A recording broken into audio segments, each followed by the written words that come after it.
한국은 그저 수출에만 의존하고 다른 것은 아무것도 없는 나라예요.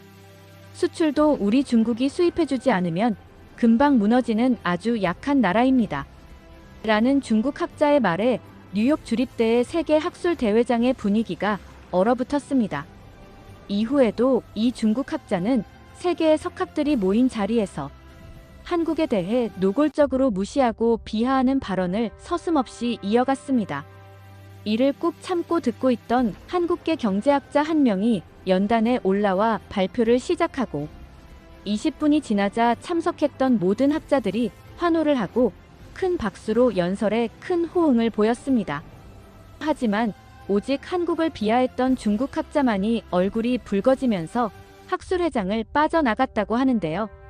과연 어떤 내용으로 발표를 했길래 이 중국 학자는 반박도 못하고 회의장을 빠져나간 걸까요? 학회장에 발을 들이자마자 긴장감이 전신을 훑고 지나갔습니다. 저는 경제학자 박지현입니다. 뉴욕 주립대학교에서 열린 국제학술대회에 참석했어요. 21세기 국가 번영의 조건이라는 무거운 주제가 공기 중에 떠다니는 것 같았습니다. 이번 학회는 제게 단순한 발표 이상의 의미를 가졌어요. 최고 발표자로 선정되면 제 논문이 세계적 학술지에 실리는 기회가 주어지니까요. 미래가 걸린 순간이었습니다. 넓은 컨퍼런스홀은 이미 전 세계에서 모인 학자들로 북적였어요. 정장을 차려입은 학자들이 삼삼오오 모여 열띤 토론을 나누고 있었고 그 사이로 스태프들이 분주히 오가며 마지막 준비에 몰두하고 있었습니다.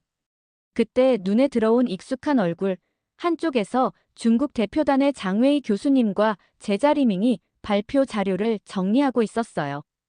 그들을 발견한 순간 심장이 멎는 듯 했습니다. 3년 전 베이징에서 열린 학회에서 장웨이 교수는 제 논문을 공개적으로 깎아내리셨어요. 지나치게 주관적이고 감성적이다. 실증적 데이터가 부족하다라며 200명의 경제학자들 앞에서 저를 망신주었던 그 순간이 생생하게 떠올랐습니다. 그날 밤 호텔방에서 눈물을 삼키며 다시는 그런 상황에 놓이지 않겠다고 다짐했던 기억도요. 장웨이 교수님과 눈이 마주쳤습니다. 그는 저를 바로 알아보셨어요. 박지현 교수, 오늘도 한국 경제 모델 자랑하러 오셨나요? 그의 목소리에는 비웃음이 묻어 있었습니다. 가슴속에서 분노가 일었지만 표정 하나 흐트러지지 않으려 했어요. 깊게 숨을 들이마시고 정중하게 답했습니다. 네, 오늘은 자원 없이도 성공한 한국의 경제 발전 모델에 대해 발표하겠습니다. 그러자 리밍이 옆에서 끼어들었어요. 자원도 없고 대륙에 갇힌 나라가 무슨 모델이 있겠습니까? 웃으네요. 그의 말에 주변에 있던 몇몇 학자들이 낮게 웃음을 터뜨렸습니다. 순간 얼굴이 화끈거렸지만 감정을 드러내지 않으려 입술을 꽉 깨물었어요. 분노가 치밀었지만 저는 평정을 유지했습니다. 그들의 조롱에 반응하는 순간 제 논문의 가치도 함께 떨어질 테니까요. 오늘 발표에서 확인하시죠. 짧게 대답하고 자리를 옮겨 발표 자료를 다시 검토했습니다. 사회자가 마이크를 들고 학회의 시작을 알렸습니다. 오늘 21세기 국가 번영의 조건이라는 주제로 세계 각국의 전문가들을 모시고 토론을 진행하겠습니다. 첫 번째 발표자는 베이징 대학의 장웨이 교수님입니다. 청중의 박수 속에 장웨이 교수님이 연단에 올랐습니다. 그는 카리스마 넘치는 목소리로 중국의 자원 외교와 군사력의 확장을 설명했습니다. 특히 남중국해에서의 자원 확보와 군사력 증강이 중국 경제 성장의 핵심 동력이라고 강조했죠. 21세기 경제 패권은 자원과 그 자원을 지키고 확보할 수 있는 강력한 군사력에 달려 있습니다. 중국은 이 두 가지를 모두 갖추고 있기에 지속적인 성장이 가능한 것입니다. 청중들은 고개를 끄덕이며 그의 말에 동의하는 분위기였습니다. 강대국의 논리에 모두가 수긍하는 듯 했어요. 작은 나라는 어쩔 수 없이 강대국에 경제적으로 종속될 수밖에 없다는 인상을 심어주는 발표였습니다. 장웨이 교수님의 발표가 끝나고 질의응답 시간이 마무리되었습니다. 다음은 제 차례였어요. 심장이 빠르게 뛰기 시작했습니다. 장웨이 교수님은 자리에 돌아가며 말했습니다. 다음은 박지현 교수님 발표입니다. 작은 나라 모델이 얼마나 가치 있는지 지켜보시죠. 그의 말에 청중 사이에서 다시 웃음이 터져 나왔습니다. 그 순간 3년 전 베이징에서의 기억이 생생하게 떠올랐어요. 그때는 눈물을 참으며 학회장을 도망치듯 나왔었죠. 하지만 오늘은 달랐습니다.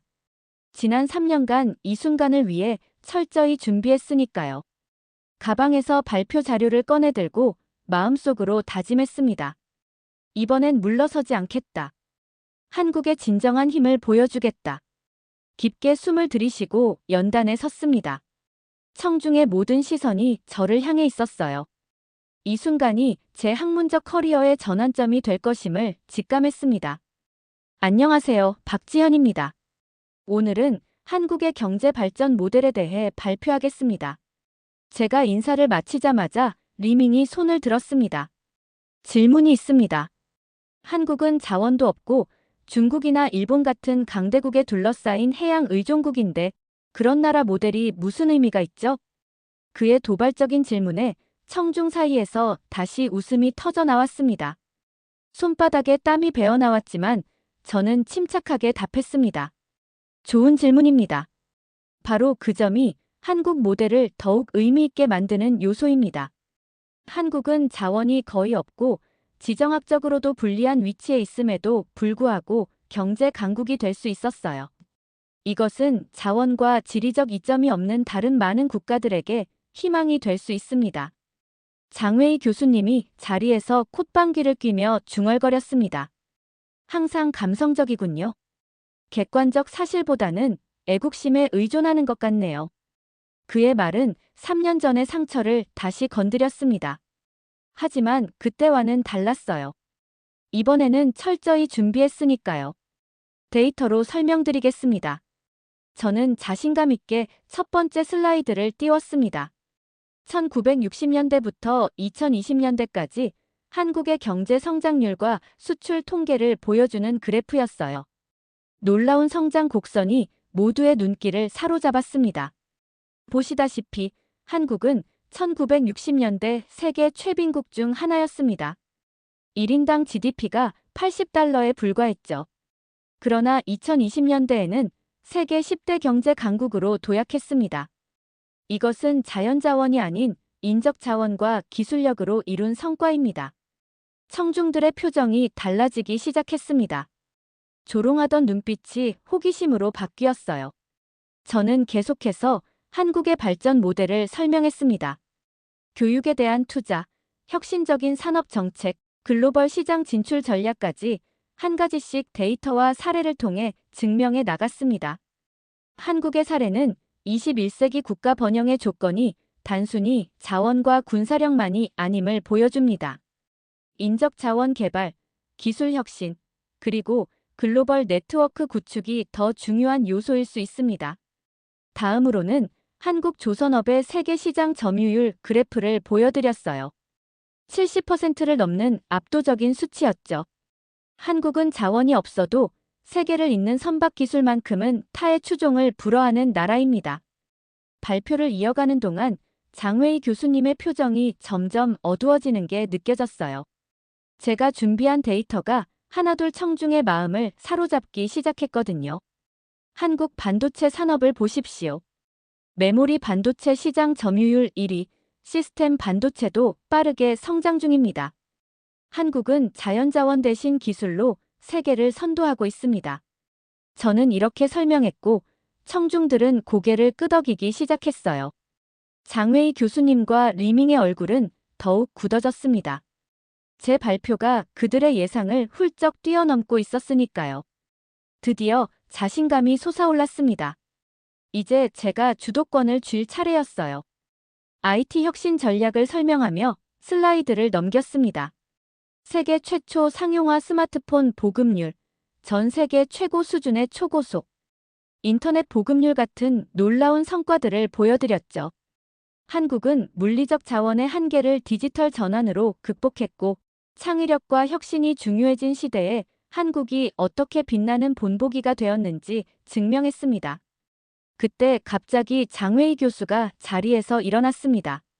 하지만 그런 첨단 기술도 결국 중국 시장에 접근해야 팔리지 않겠습니까? 한국은 중국 없이는 살아남을 수 없죠. 제가 기다리던 질문이었습니다. 저는 미소를 지으며 답했어요. 한국의 수출 시장 다변화 전략을 보여드리겠습니다. 다음 슬라이드를 넘기자 아세안, 인도, 중동, 아프리카로 뻗어가는 한국 기업들의 글로벌 네트워크 지도가 나왔습니다. 한국은 한 지역에 의존하지 않고 꾸준히 시장을 넓혀왔어요. 작은 나라의 생존 전략이었습니다. 바로 그 순간 청중석에서 제 스승이자 글로벌 기업가로 유명하신 최은석 교수님께서 일어나셨어요. 질문 있습니다. 박지현 교수님의 발표는 탁월한 데이터 기반 분석에 바탕하고 있습니다. 제 제자임을 자랑스럽게 생각합니다. 청중석에 박수가 터져 나왔습니다. 장웨이 교수님의 얼굴은 더욱 불편해 보이셨지만 저는 멘토의 든든한 지지에 가슴이 벅차올랐습니다. 저는 마지막 슬라이드를 띄우며 발표를 마무리했습니다. 자원이 없고 영토가 작거나 역사적 시련을 겪었더라도 혁신과 교육, 인내가 있으면 번영을 이룰 수 있습니다. 한국이 그 증거입니다. 청중의 박수는 더욱 커졌어요. 다만 장웨이 교수님과 리밍만은 여전히 엄한 표정으로 자리에 앉아 있었습니다. 제 발표는 성공적이었어요. 하지만 끝이 아니었죠. 제가 자리에 돌아가자 장웨이 교수가 분노한 얼굴로 무대로 성큼 올라왔습니다. 박지현 교수님의 발표는 현실을 무시한 비현실적 유토피아에 불과합니다. 세계 질서는 그렇게 단순하지 않습니다. 그러시더니 남중국해 지도와 중국 군사 배치를 보여주는 슬라이드를 띄우셨어요. 해상 교역로는 결국 강대국의 군사력으로 통제됩니다. 한국이 아무리 배를 잘 만들어도 저희 허락 없이는 항해할 수 없죠. 청중 사이에 웅성거림이 퍼졌습니다. 장 교수님의 주장은 단순한 학술 토론을 넘어선 위협처럼 들렸어요. 리밍도 일어서서 거들었어요. 박지현 교수님의 논문은 항상 현실을 반영하지 못했습니다. 3년 전 국제무역 분쟁 논문도 예외가 아니었죠. 결국 한국 경제는 중국의 영향권 안에 머물 수밖에 없습니다. 3년 전 준비 부족으로 반박할 근거가 없었던 그때의 고통스러운 기억이 떠올라 가슴이 조여왔어요. 하지만 이번엔 달랐습니다. 제가 막 대답하려는 순간 제 스승 최은석 교수님이 자리에서 일어나셨어요. 흥미로운 주장입니다. 장 교수님. 그러나 한 가지 중요한 점을 간과하셨습니다. 자신감 넘치는 걸음으로 무대 위로 올라오시더니 억압적 힘은 영원하지 않습니다. 역사적으로 진정한 협력과 상호 성장이 미래의 키워드임을 증명해 왔습니다. 장 교수님이 비웃으며 맞받아치셨어요. 은석 교수님, 20년 전에도 같은 논쟁을 했습니다. 그때도 똑같은 주장을 하셨죠. 하지만 세상이 어떻게 변했습니까? 강자가 약자를 지배하는 법칙은 여전합니다. 최 교수님은 미소를 지으며 청중을 훑고 말씀하셨어요. 정말 그렇습니까? 데이터를 확인해 보시죠. 태블릿을 꺼내 프로젝터에 연결하시더니 중국과 이웃 국가 간 무역 의존도 변화를 보여주는 그래프를 띄우셨어요. 보시다시피 강압적 정책이 강할수록 이웃 나라들은 의존도를 줄입니다. 이것이 시장의 자연스러운 반응입니다. 청중은 고개를 끄덕였고 장웨이 교수님은 잠시 말문이 막히신 듯 보였어요. 그 순간 제 가슴에도 새로운 용기가 솟아올랐습니다. 저는 자리에서 일어나 단호히 말했어요. 장 교수님, 지난 3년간 제 연구 결과를 보여드리겠습니다. 태블릿을 꺼내 한국의 혁신 지수와 글로벌 영향력 변화를 보여주는 그래프를 띄웠습니다. 숫자가 명확합니다. 한국은 자연자원에 의존하지 않고 세계 12위권 경제 강국이 되었습니다. 군사력이나 자원이 아니라 혁신과 교육의 힘 덕분입니다. 청중의 모든 시선이 저에게 집중됐어요. 리밍이 또 도전하듯 말씀하셨습니다.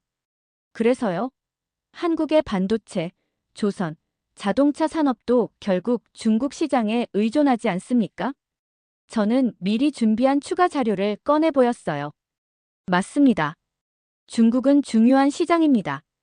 하지만 한국 기업들은 이미 동남아, 인도, 중동, 아프리카로 시장을 다변화했습니다. 하나의 시장에 묶이지 않는 것이 우리의 생존 전략입니다. 장웨이 교수가 얼굴이 붉어지며 소리쳤어요. 그 작은 시장들이 중국을 대체할 수 있다고 생각합니까? 최은석 교수님은 침착히 답하셨습니다. 개별적으로는 아닐지 몰라도 합치면 가능합니다. 이것이 네트워킹의 힘입니다. 청중 중 한 분이 손을 들고 질문하셨습니다. 하지만 한국은 여전히 주요 강국들 사이에서 지정학적으로 불리한 위치에 있지 않나요? 제가 기다리던 질문이었어요. 저는 웃으며 대답했습니다. 바로 그게 우리의 강점입니다. 불리한 조건이 혁신을 촉진했고 우리는 그 도전을 기회로 바꾸었습니다. 동아시아 문화와 서구 시스템을 융합해 독창적 발전 모델을 만들었죠. 청중의 공감이 점점 커졌습니다. 그때 장웨이 교수가 마지막 카드를 꺼내드셨어요. 박지현 교수님의 주장은 현실과 동떨어진 이상론에 불과합니다. 세계 질서는 힘의 논리로 회귀했습니다. 저는 용기를 내어 반문했습니다. 그렇다면 작은 나라들의 연합인 유럽연합이 세계 최대 경제권 중 하나가 된 건 어떻게 설명하실 건가요? 청중의 박수가 터져 나왔습니다. 장 교수님은 유럽연합은 수세기 제국주의의 산물이라 한국과는 비교할 수 없다고 말씀하셨습니다. 그 순간 리밍이 끼어들었어요. 장 교수님, 저도 질문 있습니다. 왜 우리는 한국의 성공 모델에서 배우지 않습니까? 한순간 무대 위가 조용해졌습니다. 제 스승의 제자가 스승을 도전하는 듯한 분위기였죠. 장 교수님은 화가 난 표정으로 리밍, 박 교수의 말에 현혹된 거냐? 라고 물으셨고 리밍은 박지현 교수님의 데이터와 분석은 설득력이 있습니다. 학자로서 사실을 인정해야 합니다라고 자신있게 답했어요. 최은석 교수님이 다시 일어나 모두에게 말씀하셨습니다. 이것이야말로 국적과 이념을 넘어 진리를 추구하는 학문의 참된 정신입니다. 청중의 박수가 쏟아졌고 장웨이 교수님은 점점 고립되셨습니다. 저는 기회를 놓치지 않고 이어 말했어요. 한국의 성공 모델은 자원이나 영토 크기로 결정되지 않습니다. 연결성과 창의성으로 대륙과 바다를 잇고 동서 문화를 융합한 결과입니다. 슬라이드를 넘기며 K-팝, K-드라마, K-영화 등 한국 문화 콘텐츠가 전 세계인의 마음을 사로잡고 있습니다라고 덧붙였어요. 리밍도 고개를 끄덕이며 맞습니다. 중국 젊은이들조차 한국 문화를 열광합니다. 이 현상은 단순한 군사력이나 경제력으로는 설명할 수 없습니다라고 했습니다. 장웨이 교수가 마지막으로 문화 영향력은 경제력이나 군사력을 대체할 수 없다고 말씀하셨지만 최은석 교수님은 21세기는 하드파워가 아닌 소프트파워의 시대입니다. 한국이 이미 그 변화를 이끌고 있습니다라고 차분히 반박하셨어요. 그때 청중 중 한 분이 손을 들고 물으셨습니다. 그렇다면 한국 모델은 다른 나라에도 적용할 수 있나요? 저는 자신 있게 답했습니다. 물론입니다. 자원이 부족한 어떤 나라든 교육과 혁신, 개방에 투자하면 발전할 수 있습니다. 한국의 경험은 많은 개발도상국에 희망을 줍니다. 청중의 박수는 더욱 커졌고 장웨이 교수님의 영향력은 눈에 띄게 약해졌어요. 토론이 끝나갈 무렵 사회자가 나와 말했어요. 정말 흥미로운 토론이었습니다. 이제 청중 질문을 받겠습니다. 첫 질문은 아프리카 젊은 학자에게서 나왔습니다. 박지현 교수님, 자원이 부족한 아프리카 국가들도 한국 발전 모델을 채택할 수 있을까요? 저는 자신 있게 대답했어요. 네, 당연합니다.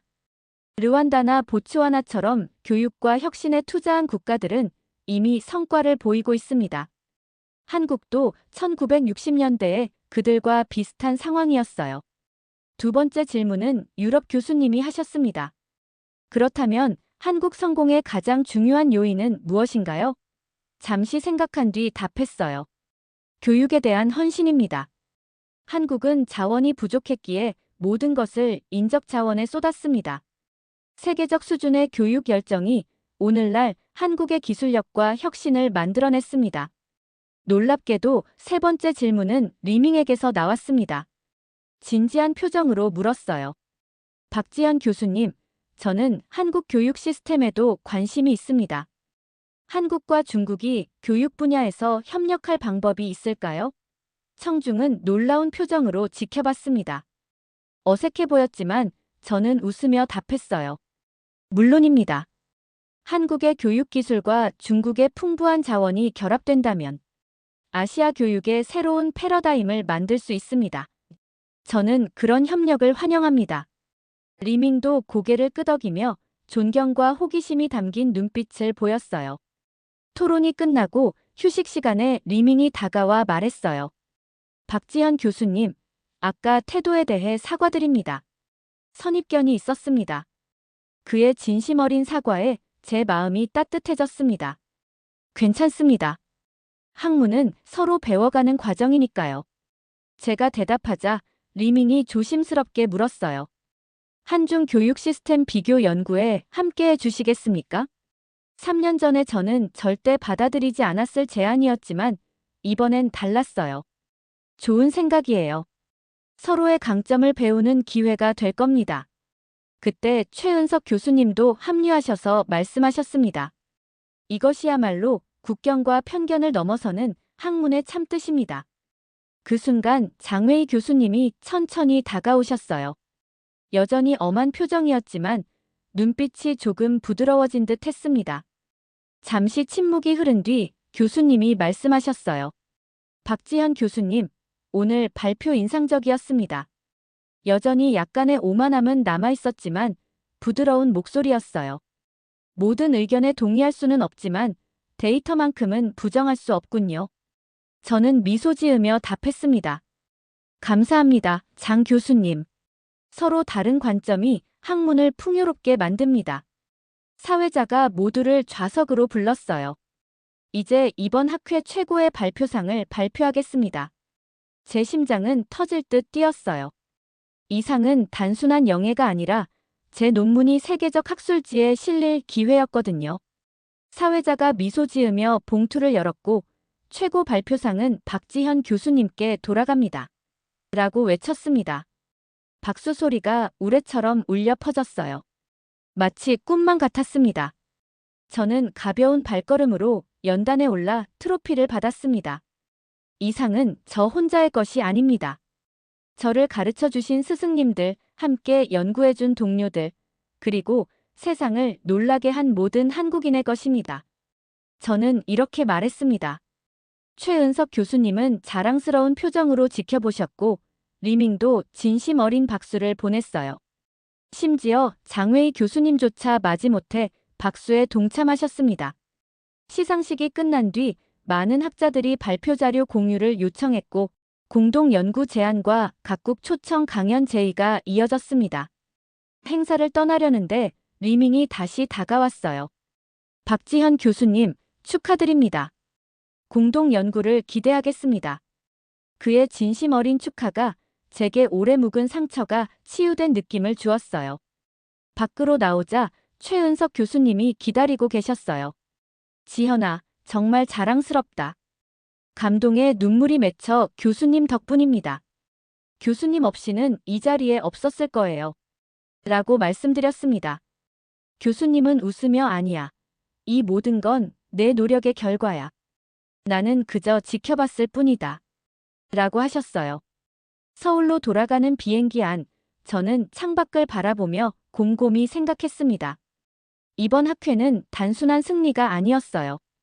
한국의 발전 모델과 가치를 전 세계에 알릴 기회였죠. 노트북을 열어 수상 소감을 작성했습니다. 자원보다 중요한 것은 사람이고 영토보다 중요한 것은 아이디어입니다. 한국이 이 진리를 증명했습니다. 우리의 경험이 전 세계 많은 나라에 희망이 되길 바랍니다. 광활한 하늘을 보며 미소 지었어요. 앞으로도 도전이 남아있지만 더 이상 두렵지 않았습니다. 한국인으로, 학자로서 제가 걸어가야 할 길을 분명히 알았으니까요. 비행기 창밖의 하늘은 맑고 푸르렀습니다. 떠오르는 해가 구름 사이로 찬란히 빛나며 새로운 시작을 알리는 듯 했어요. 저는 노트북을 덮고 깊이 숨을 들이쉬었습니다. 3년 전 상처받고 무너졌던 그때를 떠올렸어요. 수많은 눈물의 밤이 있었지만 그 고통이 지금의 저를 만들었다는 것을 깨달았습니다. 태블릿을 꺼내 스마트폰 메시지를 확인했습니다. 세계적 학술지 편집장에게서 온 메일이었어요. 축하합니다. 박지현 교수님. 특별 커버 기사로 연구를 다루고 싶습니다. 눈가에 뜨거운 눈물이 맺혔습니다. 승무원이 다가와 말했어요. 뉴스에서 교수님 수상 소식 들었습니다. 정말 자랑스러우실 것 같아요. 저는 웃으며 감사 인사를 전했습니다. 한 사람의 작은 도전이 이렇게 많은 이에게 영감을 줄 수 있다는 사실이 제 마음을 가득 채웠습니다. 인천공항에 도착하자 취재진이 기다리고 있었습니다. 기자들이 질문을 쏟아냈어요. 교수님, 이 상이 어떤 의미인가요? 잠시 생각한 뒤 대답했습니다. 작은 나라 한국이 세상에 보낸 메시지입니다. 불가능이란 없습니다. 차를 타고 집으로 가는 길, 한강 위로 놓인 다리가 높이 솟아 있었고, 바쁘게 움직이는 사람들로 거리는 가득했어요. 전쟁 폐허 후 60년, 이 땅이 이렇게 변했다는 사실이 놀라웠습니다. 스마트폰을 확인하니 리밍에게서 메시지가 와 있었습니다. 공동 연구 제안서와 함께 박지현 교수님, 배울 점이 많습니다. 함께 일할 수 있어 영광입니다라는 진심 어린 글이었어요. 과거의 적이 이제는 동료가 되다니 이것이야말로 학문의 참된 방향이자 인류의 진보 아닐까요? 집에 도착해 창문을 열었습니다. 서울의 밤하늘이 펼쳐졌어요. 반짝이는 도시의 불빛은 수많은 한국인의 꿈과 노력을 증명하는 별 같았습니다. 깊은 감사와 함께 밤하늘을 바라보았습니다. 우리는 자원도 넓은 영토도 없이 세상을 놀라게 했습니다. 이제 그 자신감을 다음 세대에게 전할 때입니다. 감사합니다. 제가 속삭였어요. 누구에게 한 말인지도 모르겠습니다. 이 모든 것을 가능하게 한 모든 이에게 전하는 메시지였겠죠.